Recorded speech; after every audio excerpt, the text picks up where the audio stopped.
He thought he'd ripped me off and walked away scot-free. But I didn't sue. I didn't scream.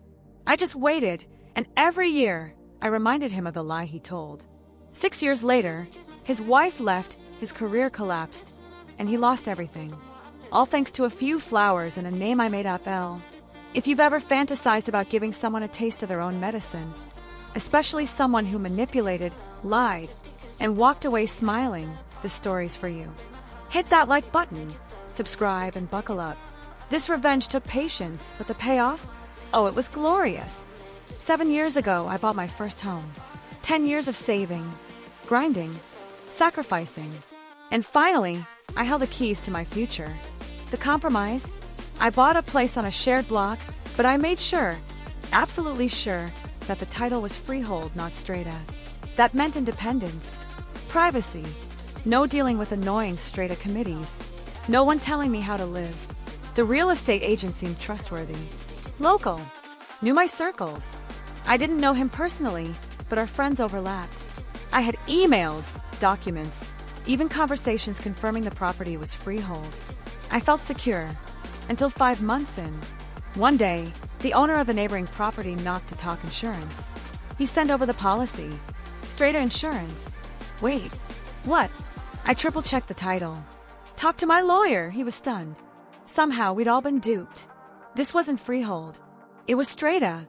The one thing I absolutely didn't want. I requested a meeting with the real estate agent, calmly laid out black and white proof. Emails, property ads, direct messages confirming the title. And he denied everything. No apology, no accountability, just blank denials. I entered mediation, asking for one thing. When I eventually sold, he'd cover the costs. That's it. He offered me $1,000 to go away. I could have sued. The mediator even encouraged it. But I was tired. My health wasn't great. And lawsuits, they drain more than just money. So I declined.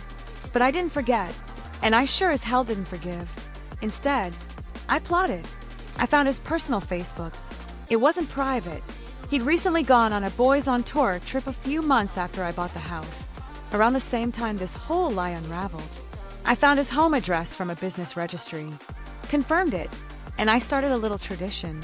On the 1-year anniversary of the home sale, I sent flowers to his house. A simple note. Dear real estate agent, remembering you on this, our special day.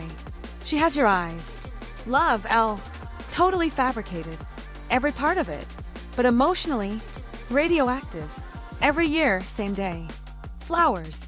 Sometimes a card. Always a cryptic line about our special day or our little girl. Sometimes, I added postcards postmarked from the country he'd visited on his boys' trip. Sent from overseas. Signed, Love, Elle. He must have wondered, did I cheat? Did someone find out? The notes were just vague enough to gnaw at him, and specific enough to terrify his wife. 3 weeks ago, I found out through the grapevine. His wife left him. He lost his house. He's no longer a real estate agent. The story. Over time, the mysterious gifts and messages broke her down. She put 2 and 2 together. The flowers, the date, the postcards. She confronted him, and in the process, he confessed to cheating. Not with Elle. She didn't exist, but with someone else around the same time. Apparently, a year before I bought my house, he came back from a trip with an STD, gave it to his wife, and somehow convinced her it wasn't him. Until now, he's gone. Lost half his savings, his job, his family, all because of a lie that started with a title deed. I didn't raise my voice. I didn't fight him in court. I didn't destroy his car or ruin his name. I just sent a flower and let time and his guilt do the rest. The best part, he still doesn't know who did it, or even if it was real. But you know what? I know. And karma knows too. Sometimes justice isn't loud. It doesn't need a gavel or a courtroom. Sometimes it arrives quietly, in a bouquet, on the same day, every year. If this story made you smirk, hit that like button.